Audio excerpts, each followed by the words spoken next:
Today's show is sponsored by the ABV Barrel Shop. The ABV Barrel Shop is located in the St. Louis metro community of Arnold, Missouri. The ABV Barrel Shop is focused on one thing, single barrels. Best of all, you can try before you buy. Head over to abvbarrelshop.com to sign up for their email and text distribution so you know what they have in stock, what classes are coming up, and who from the industry may be coming in to visit. The ABV Barrel Shop. It's where single barrels live. We are also sponsored by the Bar to Go. The Bar to Go offers traveling minibars that are no bigger than a small purse or toiletry bag. Best of all, they are fully customizable so you can create the perfect piece that is unique for you. If you own your own business, what a fun and unique way to promote what you do. Check them out online at thebar2go.com. That is the number 2 in the Bar to Go. If you have wholesale questions, call my friend Isabel Clark at 504-481-1297. Finally, we are sponsored by the Neely Family Distillery. NFD is a family-owned business that keeps ringing up awards in the spirits world. Head to Sparta, Kentucky to experience the family history, award-winning spirits, and meet the Neely family. Check them out online at neelyfamilydistillery.com. Now, on to the show. Let's drink!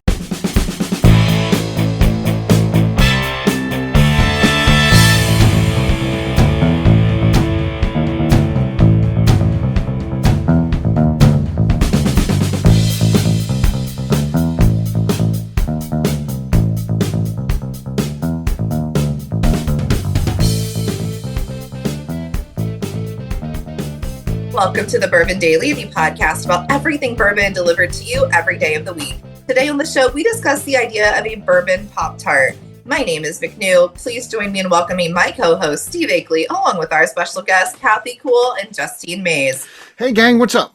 Hello. Hello. Hey, so we're going to be talking today about a bourbon-flavored Pop-Tart. Could that ever be a possibility? We'll get to that after the break. For right now, though, KK said there's something she want to talk about. What is that? So the World Cup is happening, and I know the people that I'm sitting here with are not watching the games, but aren't you just having the best time watching the international visitors? Yes. And how much fun they're having? Like yes. The Scots drank Boston out of all the beer except Bud Light. Right. Which is wild, because Boston's a drinking city. Right.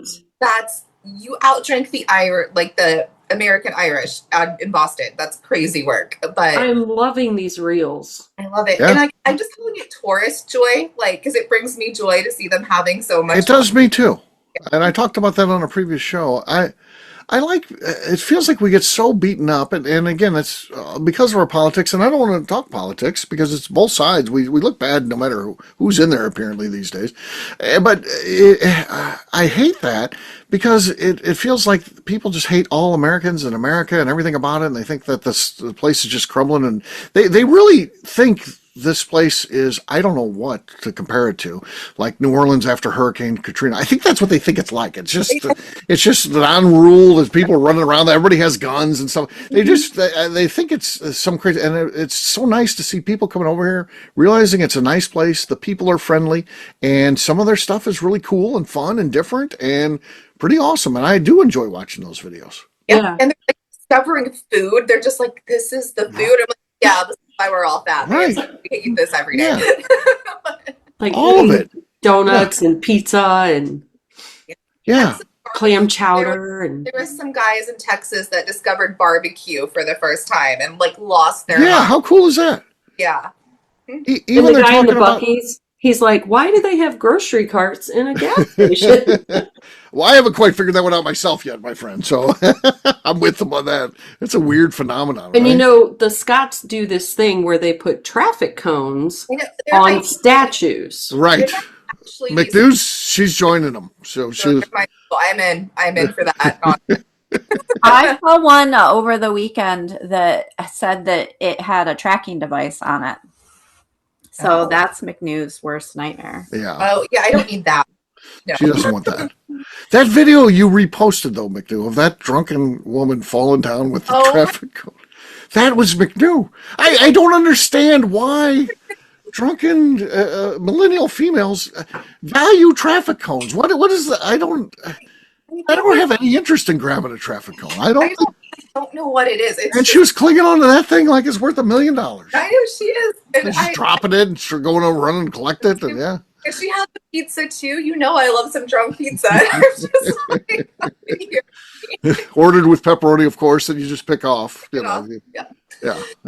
No, so that was fantastic. I don't understand the attraction to the traffic cones either. Because when I'm sober, I'm just like, oh, it's a traffic cone. But when I'm drunk, I'm like, it's like shiny and bright. Huh? Yeah.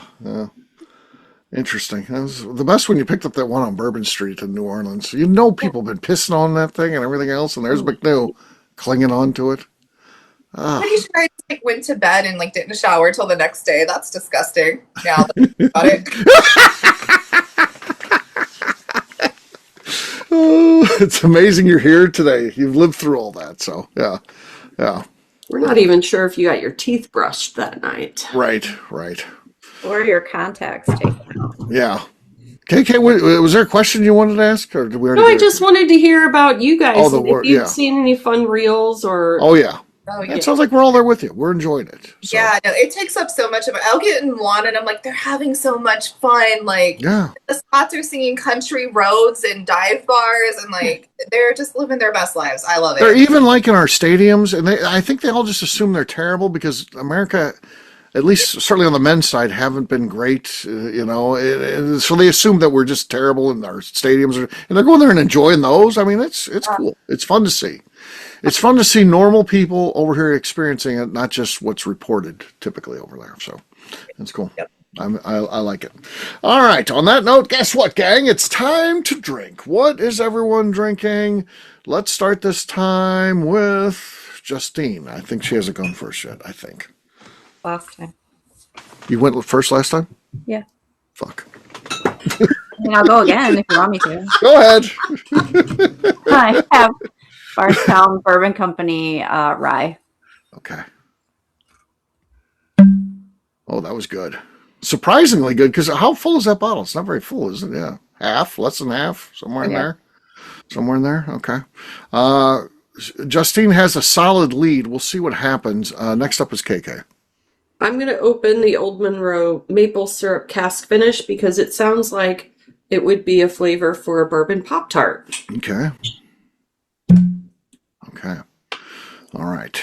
That was decent, but not as good as Justine. She's got the lead. McNew's next. Have Yellowstone toasted, and please note that I hate Pop-Tarts toasted, but the bourbon's fine. Talked right over it. Talked right over There was nothing. She talked over her own thing. As she was telling that story, she went ahead and just popped and made no noise. I've got the festival pick from Nobleton's here. Only opened it one time. I'm hoping for good stuff. This could be a winner for me. We'll see. Oh, I think so. I think that was even it. with a little slosh at the end. Yeah. It was pretty solid. So cheers to me. Very nice. Cheers. All right. We'll take a quick break. And then when we come back, we're going to be talking about what are the chances of a Pop-Tart being bourbon flavored. We'll do that in just a few.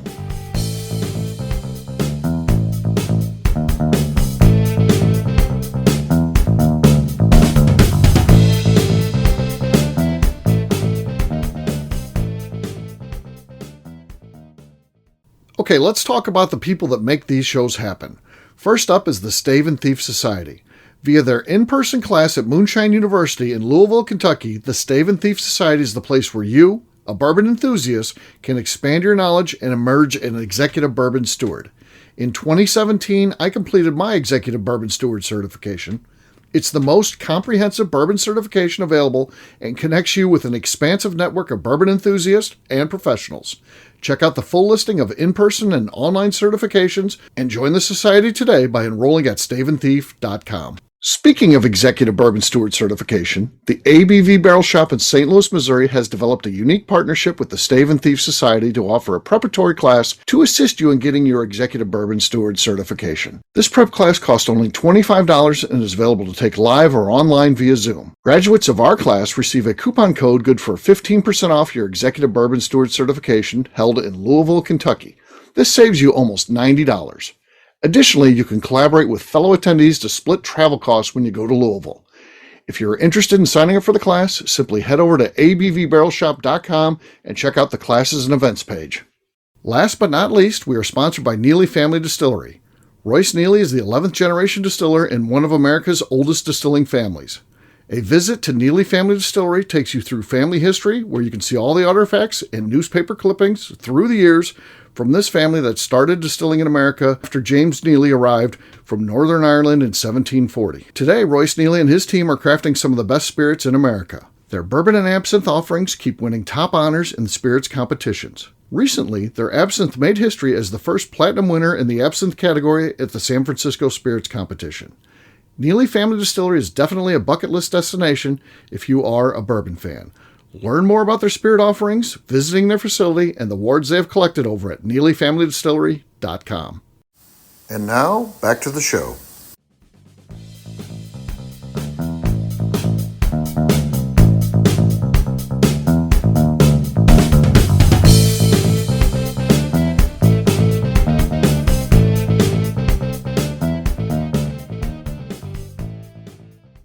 My name is Ryan Thompson. I'm a billionaire who buys stupid scotch, and you are listening to the Bourbon Daily. Welcome back to the Bourbon Daily. Today we're going to discuss if we could get bourbon-flavored Pop-Tarts.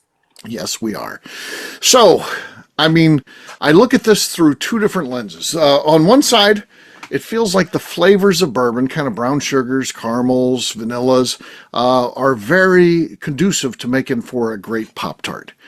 On the downside, Pop-Tarts are often associated with younger people. Not that older people don't eat them, not that they're popular. We had, as we talked about between the break, there was a couple that came in, and they're both approximately my age, and they're really into Pop-Tarts, and they do a whole class on Pop-Tarts, and we had a whole classroom of adults eating Pop-Tarts and loving it, and it was a lot of fun. So it's not just a kid food like some things, but what do you guys think? Is there a possibility they could come up with a bourbon flavored Pop-Tart? So I have questions then. Are we just like infusing cinnamon and sugar with bourbon and making that the filling? Why do we have to put cinnamon and sugar in Well, there? how do you get the bourbon in there? I mean, they already have the brown sugar Pop-Tart, so I don't know. They could probably I just don't know how it works. Well, whatever the pastry filling is, I don't know if we want to call it a jelly for lack of a better term, but it's kind of gelatinous, so we'll call it a jelly, even though it's definitely not defined as a jelly. But to land on a flavor of that becomes that it tastes bourbon-like. Again, brown sugar So it would could be the jelly base. filling. Yeah, the jelly filling. Yeah, that would be What the if bourbon part. what if they combined the brown sugar and the s'mores Pop-Tart? That would be delicious. Well, chocolate notes. I'm not sure how that would fit in, but maybe you'd have to. Like a experiment. chocolate note. And you got graham cracker, Or marshmallow. marshmallow, toasted marshmallow. Yeah, the toasted marshmallow part certainly could go in there. I think you just have to work on your flavor profile. I think they could come up with it.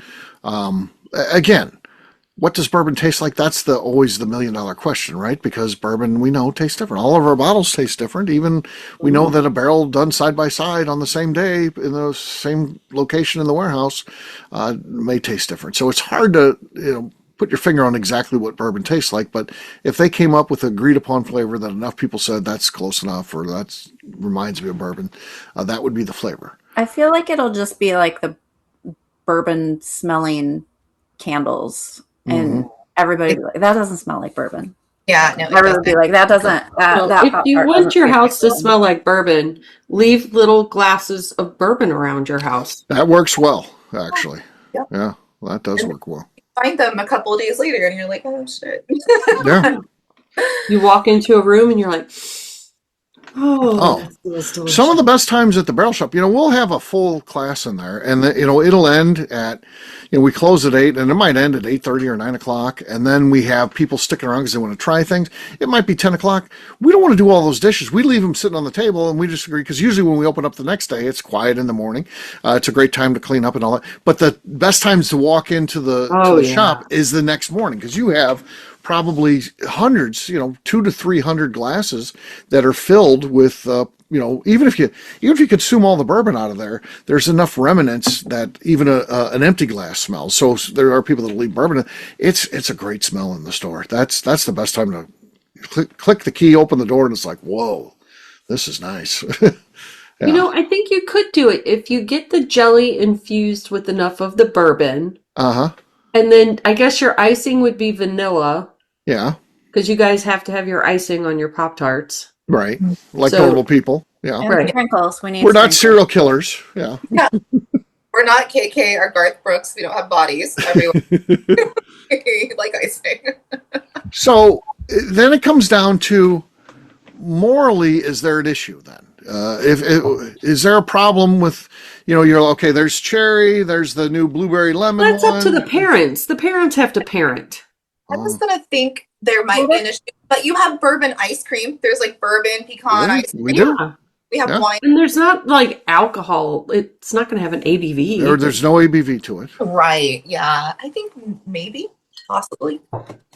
Yeah, I don't know. I get behind this. I'm for it. I'm for it too. I'd like it to happen. I'd like to try it. Now, McNew, they would have to be toasted. They could also just sell them in liquor stores. Maybe, yeah. Maybe it's a product they just sell to liquor stores. Yeah. Or online. There are some that that are available just online, and there's some that they do just for Walmart. Walmart has apparently different. I learned this in that Pop-Tart class I attended. I didn't know a whole lot about Pop-Tarts, to be honest with you, but I took that class, and there's a lot there. They make a lot of different Pop-Tarts. Pop-Tart certification now. I'm Pop-Tart certified. It's fascinating that someone made Pop-Tarts a hobby. I'm just like, why? Right. That have this many? Like, what? Yes. Fascinating human behavior. Yeah. And to collect a food that you will not eat, right? Oh, she eats them, but yeah. Oh, okay. Yeah. And then just keeps the boxes? Well, I think she probably keeps unopened one of each, because she buys multiples. Because they're not expensive, that's the thing.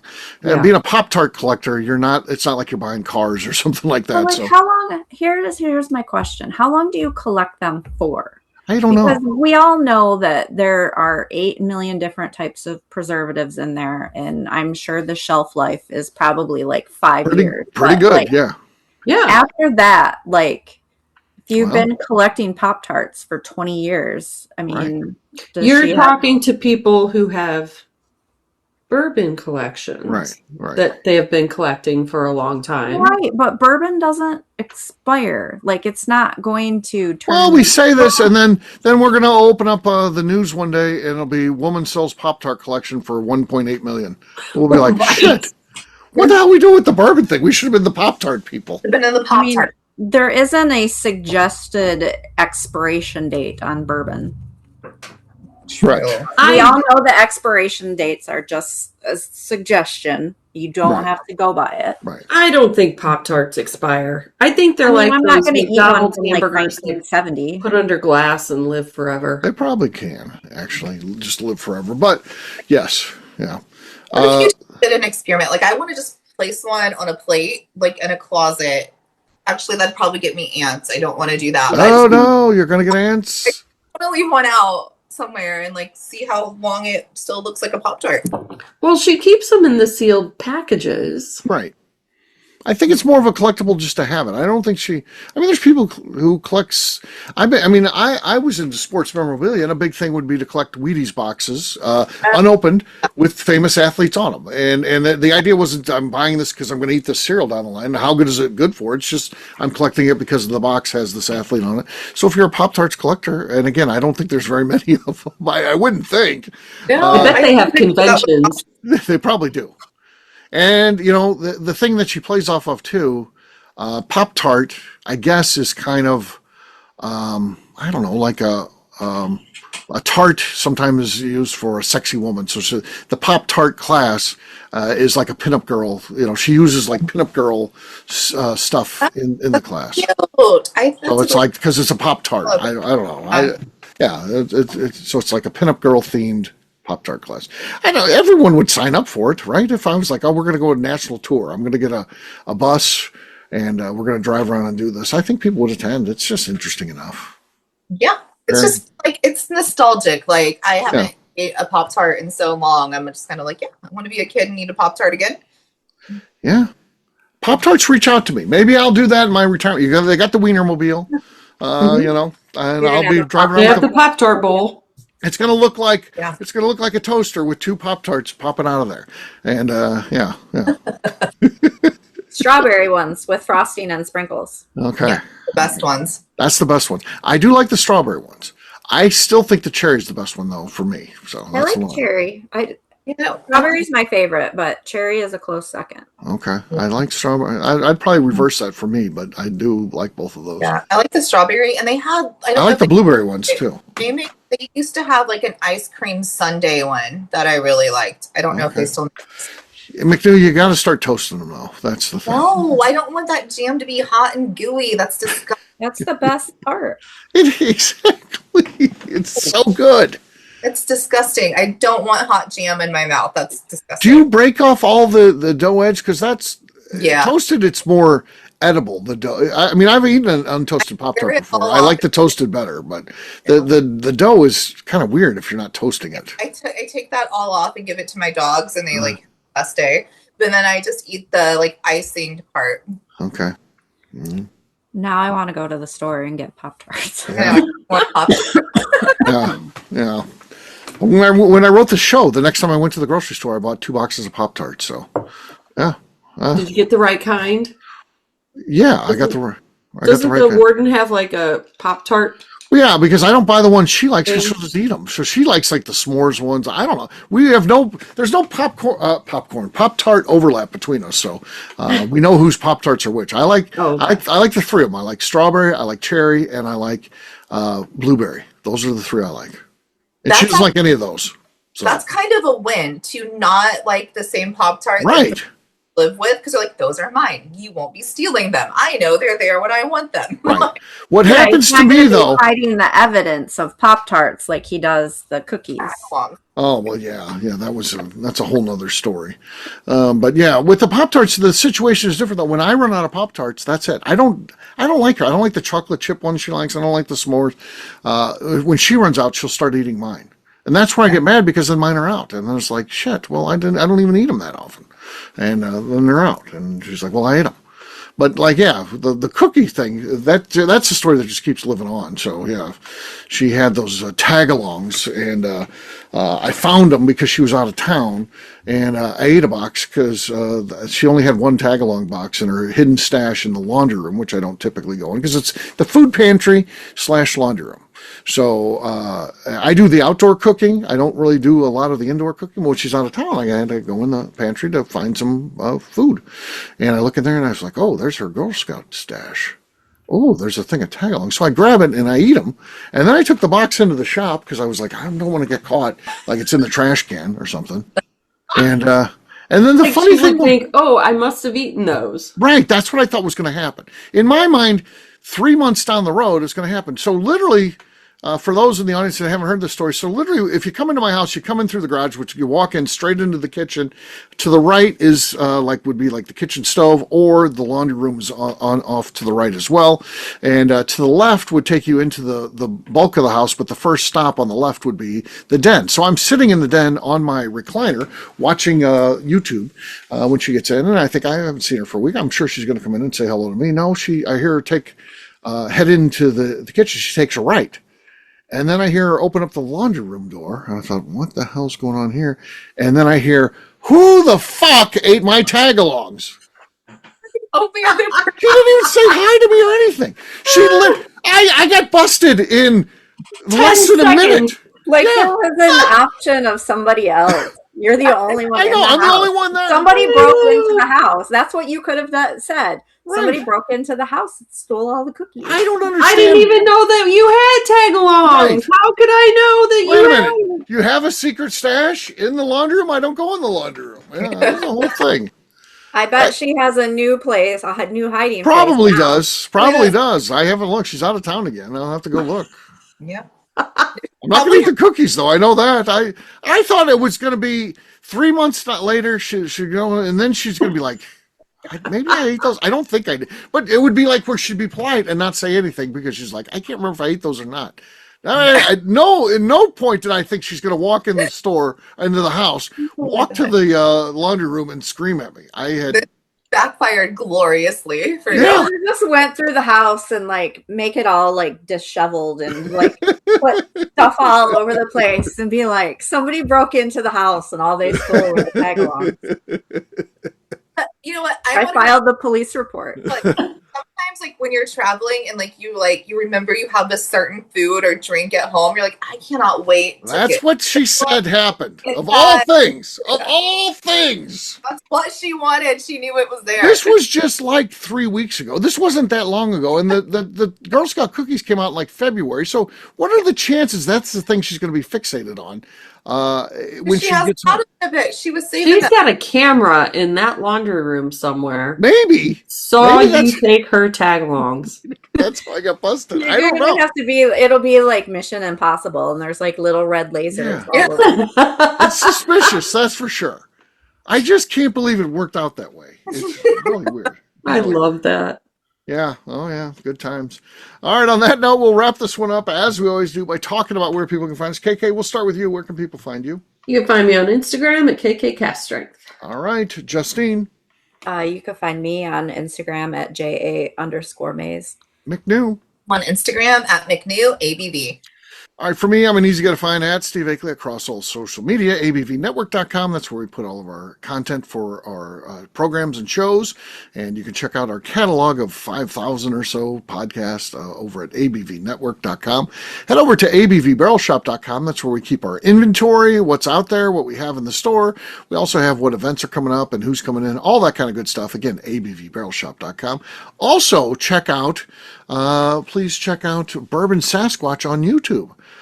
Social Blade is the place where you can check on a site, and I was sitting at a solid C- for a long time. They grade you on your YouTube channel. I bumped up to a C recently, and within the last couple days, I've moved up all the way to C+ because my content is taking off a little bit. I have last time we got together, McNew, I had 7,900. I've got like 8,200 subscribers now. You're almost at 10K milestone. Yeah, I know, 10Ks. And the Social Blade says I'll get it before the end of the year to 10K. We'll see. They have predictors on there based on how you're doing. And also, I have a video that has over 8,000 downloads. So 800,000. Excuse me, 800,000. So my old high was 125,000.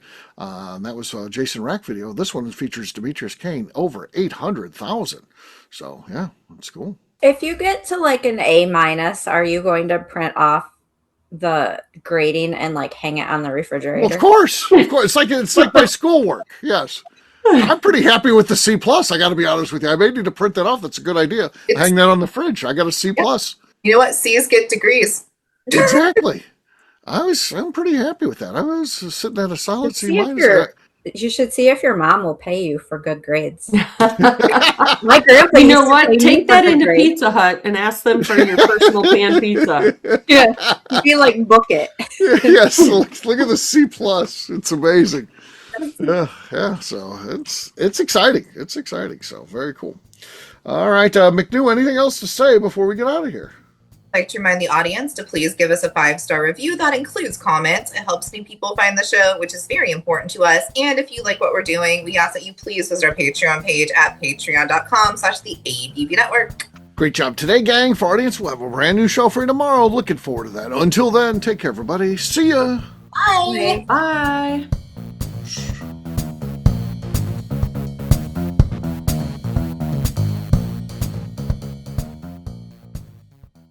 Before we let you go, let's talk about one last thing. The ABV Barrel Shop in the St. Louis community of Arnold, Missouri. The ABV Barrel Shop is focused on a couple of things. First of all, single barrels.